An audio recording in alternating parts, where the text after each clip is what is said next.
உடனே தாவீது என்ன சொல்றாருன்னா, ஐயோ! நான் பாவம் அப்படி ஒரு சந்தர்ப்பம் வந்துச்சு, அதனால நான் பண்ணிட்டேன். அப்படி சொல்லி சந்தர்ப்பத்த அவர் காண்பிக்கல. சூழ்நிலைகள அவர் குறை சொல்லல. So immediately David didn't give an excuse and he says that was an opportunity, it happened, that was a time, I don't know had happened. He didn't give such kind of excuse.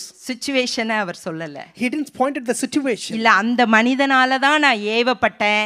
இல்ல இந்த சூழ்நிலை நெருக்கம் வந்துட்டு என் வாழ்க்கையில அதனால நான் தப்பு விட்டுட்டேன் அப்படின்னு சொல்லல. And he didn't say that this is the person who provoked me and this is the situation and circumstance, because of that I made this sin. He didn't give such kind of excuse. உடனே realise பண்றாரு. Immediately he realized. உடனே repent பண்றாரு. Immediately he repented himself. ஆமா ஆண்டவரே, உங்களுக்கு விரோதமாக இந்த பரத்துக்கு விரோதமா நான் பாவம் செஞ்சுட்டேன். Against you, against heaven I made a mistake. He agrees himself. உடனே தாவீது என்ன சொல்றாருன்னா, ஐயோ! நான் பாவம்